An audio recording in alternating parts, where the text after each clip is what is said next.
Entonces, en la epidemiología del cáncer de piel es correcto. La mortalidad es mayor en los no melanomas debido a su mayor agresividad.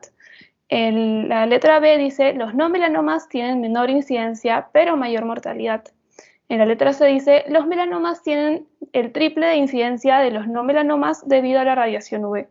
Y por último, los melanomas tienen menor incidencia global, pero mayor mortalidad. Aquí yo les mencioné en un gráfico de barras que los no melanomas van a ser los más frecuentes y los melanomas van a ser los más mortales.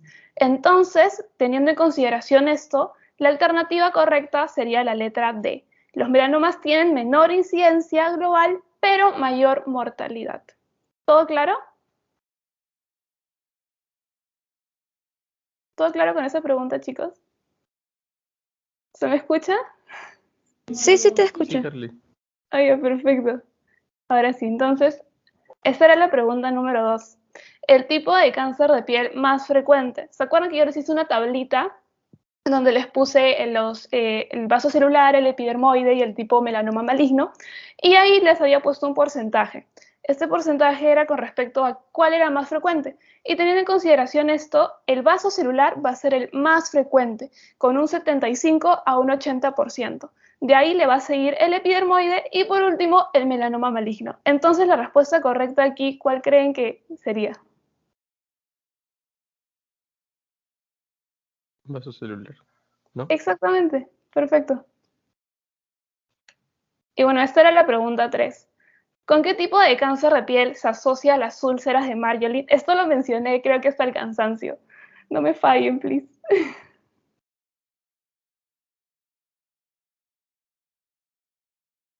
Epidermoide. Exacto, exactamente. Ya les mencioné que el epidermoide se relacionaba con las quemaduras y bueno, las quemaduras van a dejar cicatrices y dentro de estas quemaduras van a existir lo que son las úlceras de Marjolin que van a ser un factor de riesgo para desarrollar el carcinoma epidermoide. Exactamente. Y bueno, está aquí, un caso clínico. Agricultor de 50 años que presenta un carcinoma epidermoide a nivel del brazo y durante el examen físico se evidencia metástasis ganglionar axilar. ¿Cuál es el tratamiento quirúrgico para este paciente? También se los mencioné. ¿Alguien se acuerda? ¿No? La última. Exactamente, perfecto. Porque yo les mencioné que el tratamiento quirúrgico consistía en resección local amplia, en también cirugía de Monks y en caso haya una metástasis ganglionar, se hacía la disección ganglionar. Entonces aquí el enunciado dice, agricultor de 50 años tiene lo que viene a ser el carcinoma epidermoide y también tiene metástasis ganglionar. Entonces, lo que se le debe hacer a este paciente es una resección local amplia, pero también una disección ganglionar por la metástasis que presenta. Entonces la respuesta correcta, como dice su compañera, sería la letra D, la última. Exacto. Y por último, esta del A, B, C, D, E de los melanomas. Creo que esta todos lo saben. ¿Cuál creen que sería la respuesta?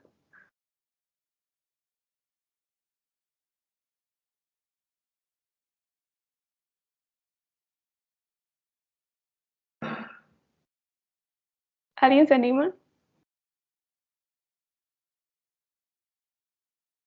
Aquí está. Ya, bueno, no importa.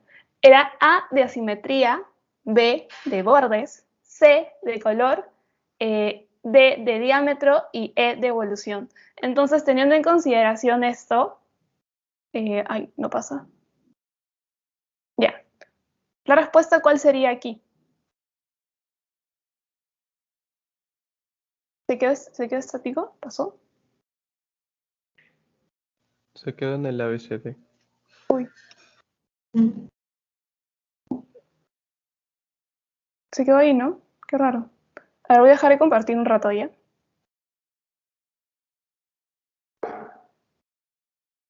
Y ahora sí, voy a volver a compartir.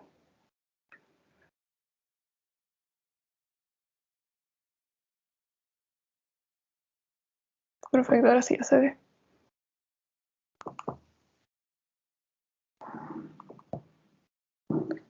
Ok. Y ahora sí. Entonces, ¿cuál sería la respuesta correcta para ustedes, ya sabiendo qué significa cada una de las letras? Color, diámetro. Exacto, perfecto. Ahora sí, empezamos con la asesoría 3, que viene a ser cáncer de mama. ¿Tienen alguna duda con respecto a las preguntas del pasito número 2? ¿Todo claro? Sí, todo claro. Perfecto, gracias. Ahora sí, vamos a hablar del cáncer. Yo les hablé la primera semana en la asesoría introductoria qué es lo que era el cáncer y creo que para este momento ya deben estar curtidos de este significado. No sé si alguien me quiera decir qué es el cáncer.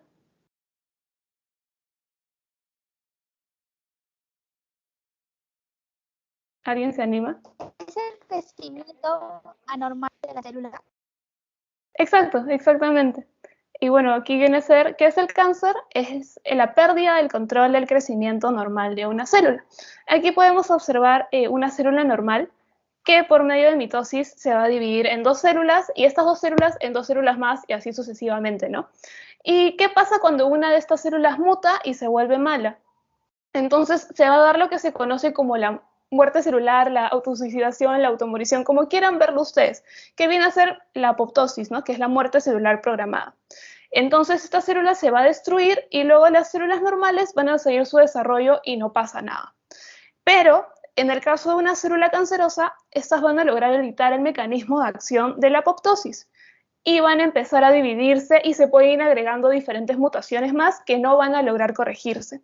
Cuando todo esto pasa, se va a formar lo que se conoce como el tumor, ¿no? Que viene a ser el cáncer. Entonces, todo se va a producir a partir de una célula que va a mutar. Esta célula primero va a ser chiquitita, pequeñita, y luego esta célula va a ir aumentando su tamaño, va a ir creciendo, y empieza a producir unos factores que se conocen como factores angiogénicos. Estos van a estimular a que empiecen a producirse vasos sanguíneos, porque como el tumor que era chiquitito ya creció a uno más grande, va a necesitar alimentarse, es decir, necesita que le llegue flujo sanguíneo, sangre y también nutrientes, ¿no? Y bueno, gracias al proceso de la neovascularización, el tumor va a poder progresar y también diseminarse, es decir, hacer metástasis. Entonces, una característica importante de lo que vienen a ser los tumores es la neovascularización a través de los factores de angiogénesis. Ahora vamos a hablar un poquito de la epidemiología del cáncer de mama. En el mundo, esta tabla creo que ya la conocen desde la primera semana, podemos ver aquí que el cáncer de mama es el más frecuente, teniendo en consideración que la barrita celeste es la incidencia y la barrita roja es la mortalidad. Entonces vamos a ver que tiene una alta incidencia y una mortalidad considerable, aunque ha disminuido con el transcurso de los años. Y bueno, en segundo lugar tenemos al cáncer de próstata, ¿no? Obviamente solo en hombres.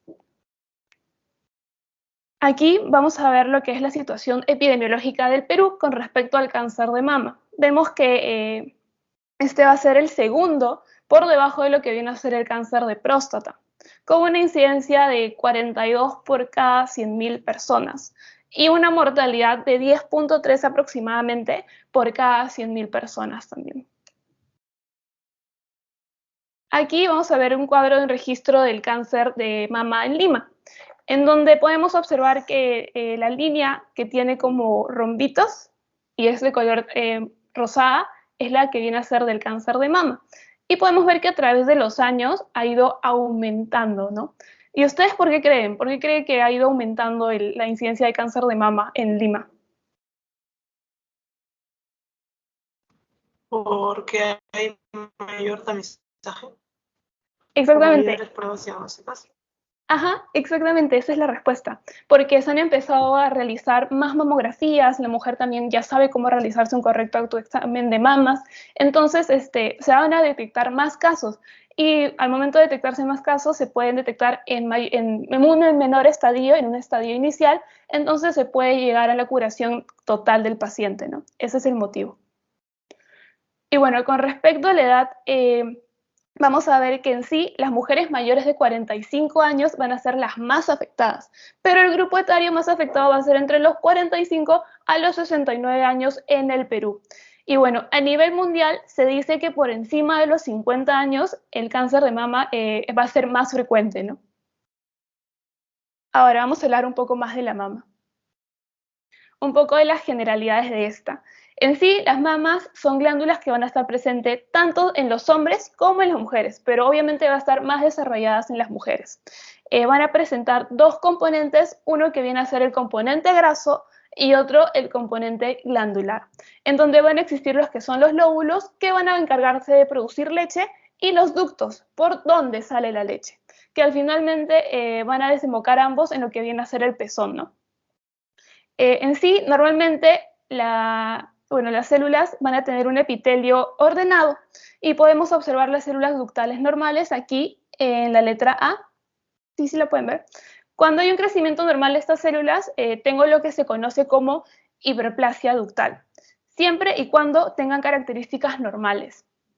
Entonces, si cuando esta hiperplasia ductal va aumentando, existen otras células que empiezan a cambiar un poquito, ¿no? Un poquito, y empiezan a volverse como que malas, pero tienen características un poco extrañas, ¿no?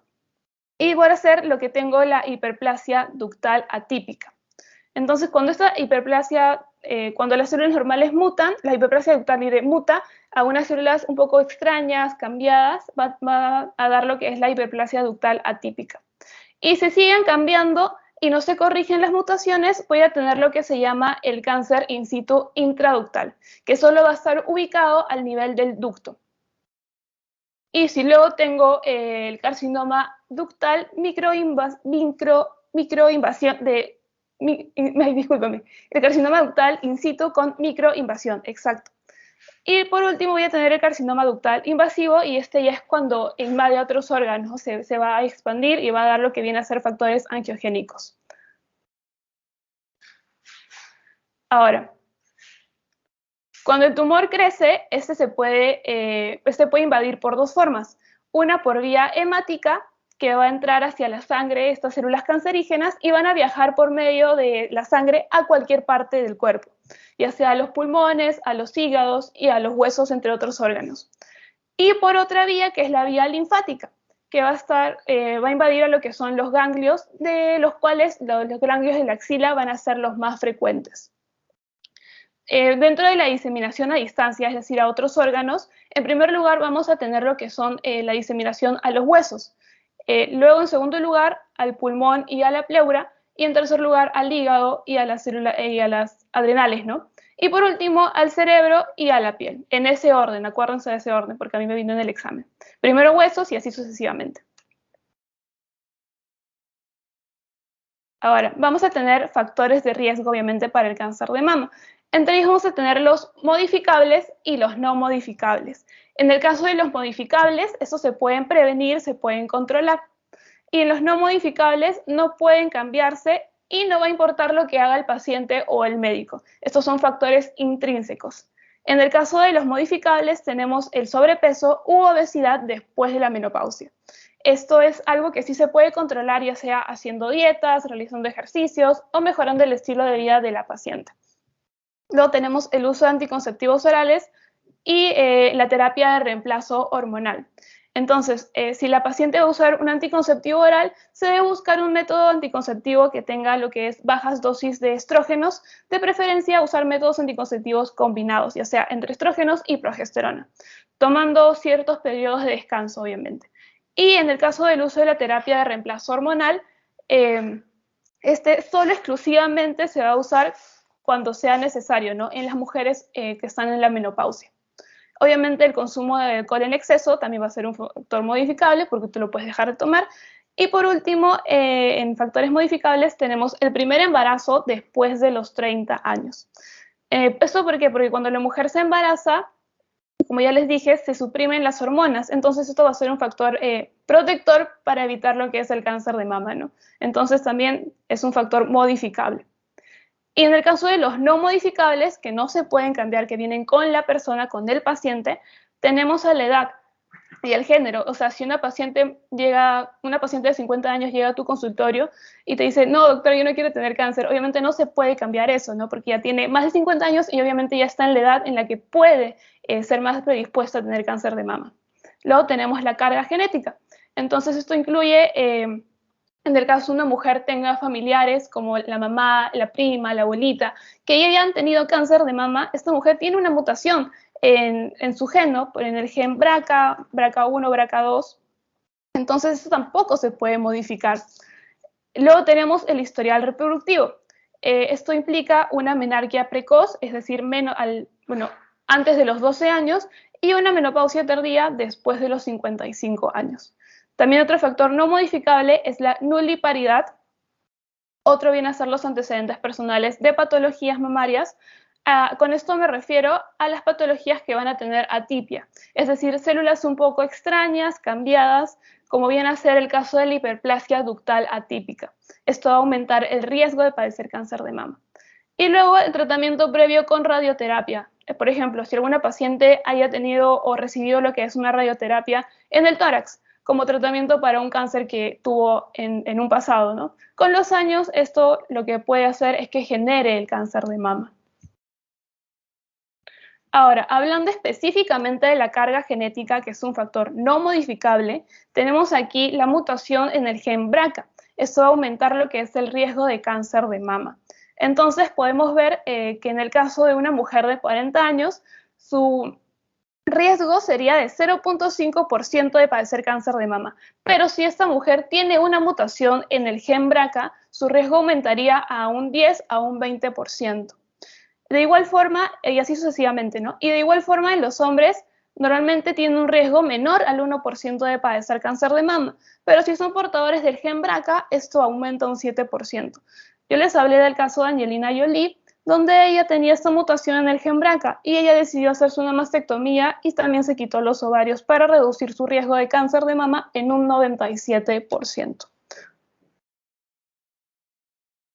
Ahora, van a haber ciertas manifestaciones clínicas que debo examinar, como vienen a ser la masa o el engrosamiento en la mama, ya sea en el área de la axila o un bultito, ¿no?, que podemos tocar. Cambio en el tamaño, en la forma también de la mama, hoyuelo o una arruga en la mama, de la piel de la mama, diré. Un líquido, si hay líquido que sale del pezón, sobre todo es de pésimo pronóstico si es sanguinoliento. Cuando la piel de la mama tiene escamas, cuando está rojita, cuando está hinchada. También otro mal pronóstico viene a ser la piel de naranja, que es como una naranja, ¿no?, que tiene como puntitos, así, hundiditos. También el 30% de las adenopatías metastásicas van a ser palpables. Y obviamente cuando una mujer llega a tu consultorio y te diga, tengo un bultito aquí, pero no me duele, lo primero que tú vas a sospechar es en cáncer de mama, ya que todos los bultitos que no duelen son cáncer de mama. Ahora, el lugar más frecuente, igualmente vamos a dividir a la mama como en una nalga y vamos a dividirlo en 4 cuadrantes.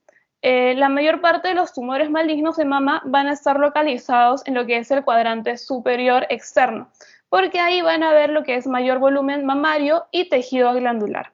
Este va a tener un 50% de aparecer ahí los tumores malignos de mama.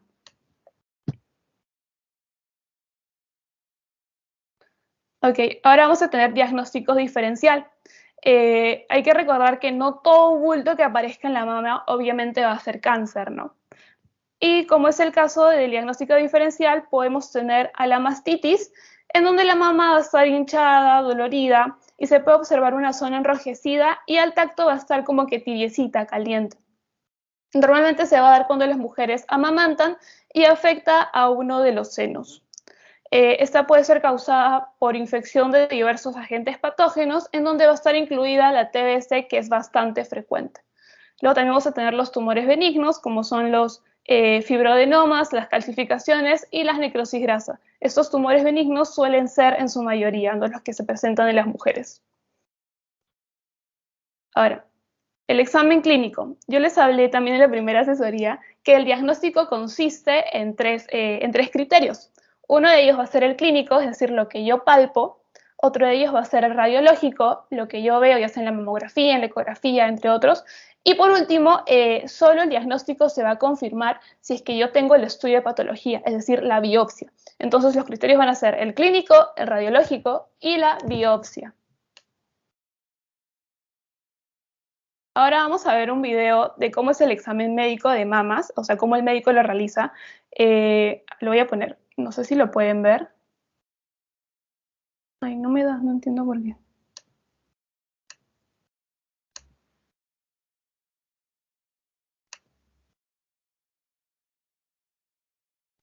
No reproduce, ¿no?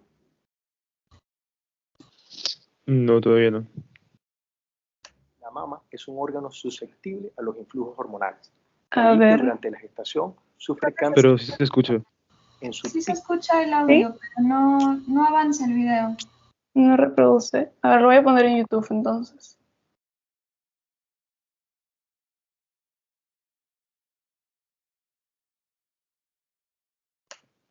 A ver. No entiendo por qué no me sale. Mm-mm.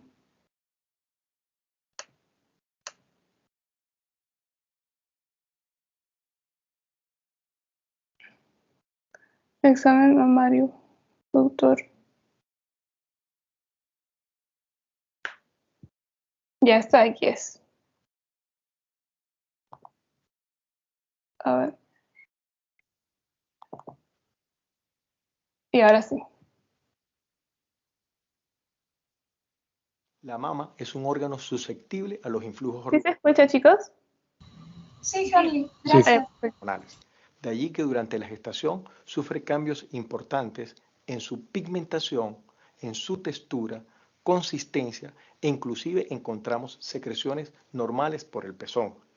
Todas estas, aunque son cambios fisiológicos, pueden enmascarar cuadros patológicos dentro de esta glándula, como trastornos inflamatorios, como infecciones y en el peor de los casos el cáncer mamario.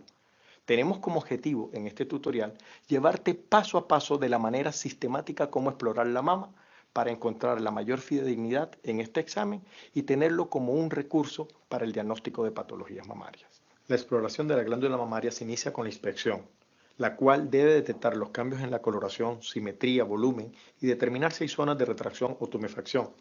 Se debe complementar esta inspección en primera instancia sugiriendo a la paciente a colocar sus manos en la cintura, lo cual provoca una mayor expresión de algunos de los cambios anteriormente expuestos.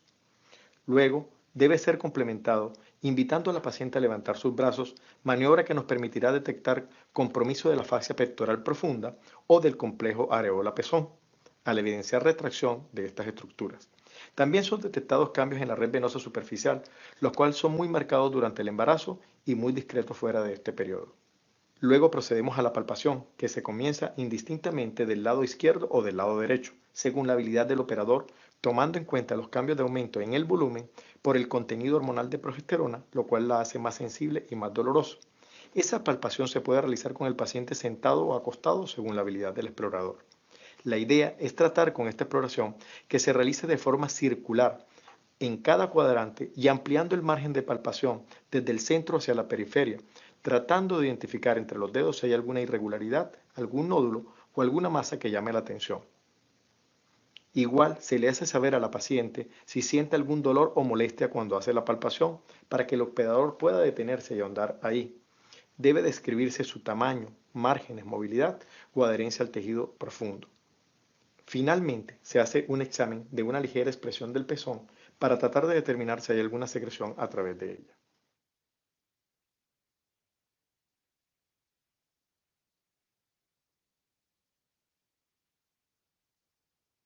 El autoexamen mamario consiste en la exploración por parte de las mujeres de Y sus ahora glándulas. sí, perfecto. Entonces, ahora que ya vimos vamos a pasar a ver lo que es el autoexamen, ¿no? El que viene a hacerse por la misma mujer. A ver, quiero que aquí lo tengo. Autoexamen.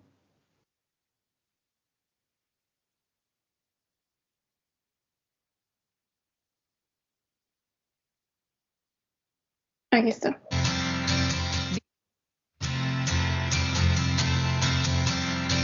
Bienvenidas. En este video te acompañamos a hacer el autoexamen de mama en solo 2 minutos de manera fácil y rápida.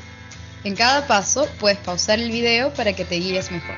Es recomendable que desde que una mujer cumple los 20 años lo realice por lo menos una vez al mes. Asegúrate de hacerlo fuera de los días de periodo, ya que los cambios hormonales pueden alterar el tejido mamario. Para empezar, levantamos el brazo derecho y con la mano izquierda tocamos suavemente el seno derecho. Con las yemas de los dedos realizamos pequeños movimientos circulares alrededor, empezando en el borde exterior y avanzando hasta el pezón en busca de bultos o malformaciones. Repetimos en el seno izquierdo.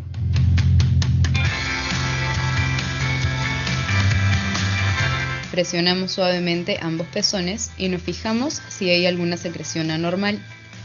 Usualmente, antes de un primer embarazo, no deberías tener ningún tipo de secreción. De ser así, consulta con un especialista. Ahora examinamos directamente el pezón, presionando con un dedo para ver posibles cambios. Si sale un líquido verdoso, con sangre o amarillento, es también signo de cáncer de mama. Nos colocamos frente a un espejo y levantamos los brazos sobre la cabeza. Inspeccionamos cuidadosamente cada seno para ver si hay cambios de tamaño y forma en cada uno. Luego, apoyamos los brazos firmemente sobre las caderas y buscamos identificar hendiduras, enrojecimiento, bultos, endurecimiento, hundimientos o cambios en la textura de la piel. Acostadas, colocamos una almohada debajo del hombro derecho, llevando la mano derecha detrás de la cabeza. Examinamos el seno derecho con la mano izquierda, una vez más con movimientos circulares buscando anomalías. Terminamos el autoexamen haciendo lo mismo en el seno izquierdo. Para mayor información sobre cáncer de mama y otros temas de salud, Ok. ¿Todo claro entonces con el autoexamen y con el examen clínico de mamas? Sí. Perfecto. Sí. Y ahora vamos a hablar sobre el examen radiológico. Ahora ya acabamos de hablar sobre el primer criterio diagnóstico, que es el examen clínico. Y ahora pasamos al segundo criterio, que es el examen radiológico. Ok, aquí vamos a tener tres: la mamografía, la ecografía de mama y la resonancia magnética. En el caso de la mamografía, se va a indicar después de los 40 años una mamografía anual. Y en caso se tenga lo que es antecedentes de riesgos importantes, desde los 35 años se va a recomendar una ecografía. En el caso de la mamografía se va a utilizar sobre todo para las mujeres que son mayores de 40 años, o sea, que no son jóvenes, ¿no? Que tienen menor glándulas, pero mayor grasa. Y bueno, la mamografía reduce la mortalidad en un 35% en mujeres mayores de 50 años.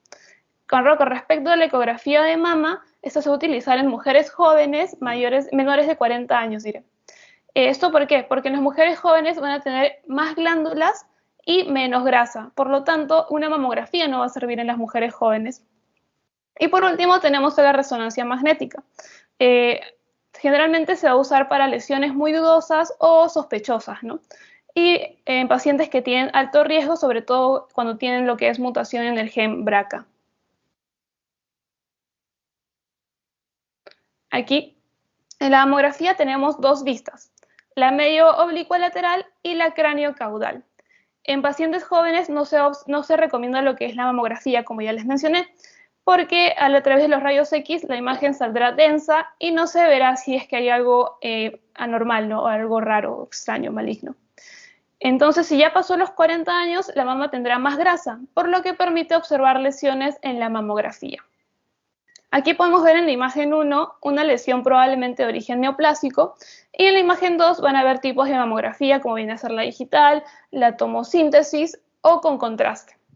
En el caso de la ecografía de mama, esta se sugiere en pacientes jóvenes y permite observar y caracterizar las lesiones sólidas o quísticas.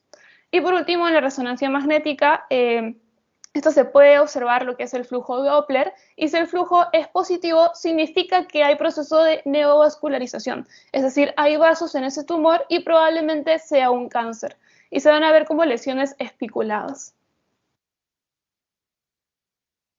Ahora, con respecto al examen histopatológico y el tercer criterio diagnóstico, que es la biopsia. Este va a confirmar el diagnóstico en sí de cáncer de mama. Vamos a revisar los exámenes histopatológicos, es decir, las biopsias que se pueden hacer para el cáncer de mama. Aquí tenemos lo que es la biopsia por aguja fina, o también conocida como PAF. Esta va a ser la menos invasiva, en donde consiste en introducir lo que es una aguja fina que permite la aspiración de células. Se llevan a una lámina y luego se estudian bajo microscopio. Esta viene a ser un estudio citológico. Ahora tenemos la biopsia core. Esta va a ser más invasiva porque se realiza con aguja gruesa y una pistola especial. Esta va a permitir obtener lo que son tejidos. y de ahí se puede hacer lo que es una inmunohistoquímica. Ahora, con respecto a la biopsia incisional, esto se va a dividir en dos. En la incisional, que es un procedimiento quirúrgico que consiste en extirpar la masa o un área sospechosa, y luego, bueno, el tejido se examina al microscopio para ver si es que hay signos de enfermedad. Y luego también se va a dividir en excisional. Este tipo de biopsia va a ser de mayor complicación. Es un procedimiento quirúrgico que consiste en extraer completamente el tejido sospechoso de la mama. Y por último tenemos la biopsia por estereotaxia. Esta es la biopsia que va a ser más compleja, ya que necesita lo que es una máquina para poder identificar lo que son las microcalcificaciones. Y bueno, esta máquina se dirige a lo que es una aguja para poder obtener lo que es el tejido. Y así es como trabaja esta biopsia. Y luego tenemos lo que es la estadificación. Aquí vamos a ver el TNM, eso también lo vimos en lo que es el cáncer de piel, pero ahora lo vamos a ver también en el cáncer de mama. La T, como ya les mencioné, era de tumor, que significa el tamaño tumoral. La N de nódulos, es decir, si hay diseminación de este cáncer a los ganglios, y la M de metástasis. Entonces, este cuadro se lo tienen que aprender sí o sí, porque viene en el parcial. Un tip que yo me acuerdo es que cuando tiene un 0 es porque no tiene esto. O sea, por ejemplo, aquí el N0 es sin. Y como es N, que es de nódulos, entonces sin ganglios. Y acá M0.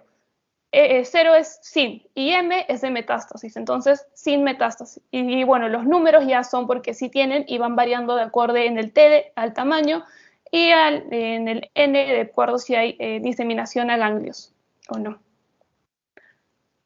Ahora, vamos a hablar sobre los estadios clínicos. Van a tener 4 estadios. Empezando con el estadio 0, que es cuando el cáncer está localizado dentro del conducto de la mama.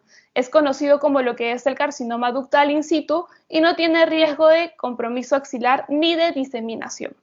Luego tenemos el estadio 1, es cuando el tumor es menor de 2 centímetros y no compromete ganglios axilares. Luego tenemos el estadio 2, que es cuando el tumor mide entre 2 a 5 centímetros con afectación ganglionar, o cuando los tumores miden más de 5 centímetros y no comprometen ganglios. Luego tenemos el estadio 3, el tumor es un poquito más grande y va a comprometer la piel y puede comprometer lo que son los ganglios axilares y los ganglios supraclaviculares. Y por último, el estadio 4, siempre acuérdense de este, que es la metástasis, es decir, cuando el cáncer ya se diseminó a otros órganos, ¿no? Ay, no entiendo por qué sale así. Bueno, el título es Estadios Clínicos. Aquí podemos verlo más en imágenes, lo que les acabo de mencionar. Como ya les dije, hay, en total 5 estadios, pero contando desde el 0, ¿no? Y para realizar lo que es el estadiaje, necesito también realizar estudios de extensión, como son la tomografía de tórax, abdomen y pelvis, la resonancia magnética de cerebro, la gammagrafía ósea, que va a estudiar los huesos para ver si es que hay metástasis a estos, los marcadores tumorales como factores pronósticos de seguimiento también, no de diagnóstico, acuérdense de eso. Y luego tenemos también la mamografía y la ecografía. Ahora, la clasificación celular. Se va a dividir en 4. Entonces, todos los cánceres de mama son diferentes. No todos, veámoslo así, no todos los cánceres de mama les va a gustar comer lo mismo. Así veámoslo de esa forma, comer. Entonces vamos a tener al luminal A. Este va a expresar receptores hormonales. ¿A qué se refiere con expresar receptores hormonales? Véanlo de la forma de alimentarse de hormonas, sobre todo lo que es estrógeno y progesterona. Estos van a tener mejor pronóstico. Luego también estos luminales A no van a expresar HER2, o sea, no comen, no les gusta lo que es el HER2 y va a tener mejor pronóstico. Va a tener un Ki, que es un índice de replicación celular de 67, es decir, va a estar bajo. Y ahora vamos a tener lo que son los luminal B. Estos van a expresar receptores hormonales, es decir, comen hormonas. Y también pueden o no expresar lo que es el HER2. Y si lo expresan, se va a llamar luminal con sobreexpresión HER2. Y este va a ser de peor pronóstico. Y va a tener un índice de replicación celular alto, ¿no? Ese es un alto. Ya, y el HER2 puro lo que no come hormonas, o sea, no va a expresar receptores de hormonas, pero sí va a comer lo que es HER2 y este va a ser de peor pronóstico. Y su Ki, que es el índice de replicación celular, va a ser usualmente alto. Y por último tenemos al triple negativo, que no va a comer ni hormonas ni HER2. Ahora vamos a ver el pronóstico del cáncer de mama.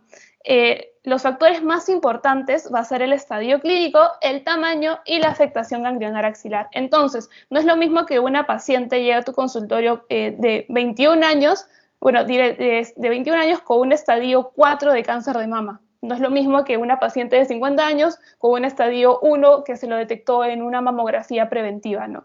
Entonces, es muy importante lo que es el estadio clínico para saber si es un peor pronóstico o un mejor pronóstico. Luego tenemos el grado de diferenciación celular. Cuanto menos diferenciado sea el tumor, es de mejor pronóstico. Luego tenemos los receptores hormonales, que son los luminales, y estos van a tener lo que es un mejor pronóstico. Luego tenemos la expresión de HER2, o sea, los tumores que comen HER2, y estos van a tener peor pronóstico. Y luego vamos a tener el pronóstico de la edad y el estado menopáusico. Como ya les dije, el tener menos de 35 años es un factor de riesgo. Como les dije al inicio, una mujer que tenga 21 años que tenga cáncer de mama va a tener obviamente peor pronóstico que una mujer de 50 años que esté haciendo un estadio 1, ¿no?, de cáncer de mama. Y ahora vamos a hablar del tratamiento. Este va a estar en relación al estadio del cáncer de mama. Va a consistir en lo que es una cirugía, en la quimioterapia, en la radioterapia, en la hormonoterapia y en la terapia inmunológica. Pero en sí vamos a centrarnos en 3 de estos, que es la cirugía, la quimioterapia y la radioterapia. Estos van a ser el pilar del tratamiento para el cáncer de mama. Entonces, si combino estos 3 tratamientos, va a ir mejor mi control del cáncer. Voy a poder manejarlo y hasta probablemente lo voy a poder curar. Ahora vamos a hablar aquí de la cirugía. Dentro de la cirugía tenemos diferentes tipos. Tenemos la cirugía de conservación, que consiste en resecar una parte de la mama y estas pueden reconstruirse con lo que viene a ser las prótesis, ¿no? Luego tenemos la mastectomía, que consiste en extirpar todas las mamas y también pueden incluir los que son los ganglios. Y también se pueden reconstruir con tejidos propios como colgajos o expansores tisulares y, ¿por qué no?, también con las prótesis. Y luego dentro de la cirugía tenemos la tumerectomía por arpón más control mamográfico. Esta se marca previamente con el arpón y luego se extirpa la parte donde está la lesión. Luego tenemos la quimioterapia. Este va a ser un tratamiento muy importante. Es un tratamiento sistémico que consiste en la administración de sustancias citotóxicas que van a actuar a nivel de todo el organismo. Actúa impidiendo que salgan vasos sanguíneos, esto gracias a que disminuye los factores angiogénicos para que ya no puedan alimentar al tumor, es decir, inhibe el crecimiento. También detiene la división celular de estas células anormales, también va a producir lo que es la apoptosis e impide la división celular. Esto es importante recordar que en tumores grandes no van a responder lo que es la quimioterapia, por lo que se sugiere usar lo que es la mastectomía.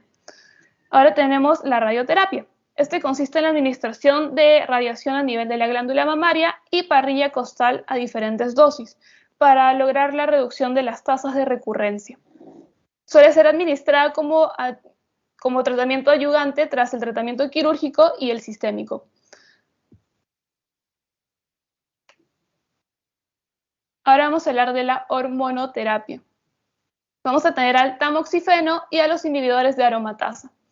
El tamoxifeno se va a utilizar en las mujeres premenopáusicas y lo importante aquí es que recuerden que este tamoxifeno puede causar cáncer de endometrio si es que se usa mucho.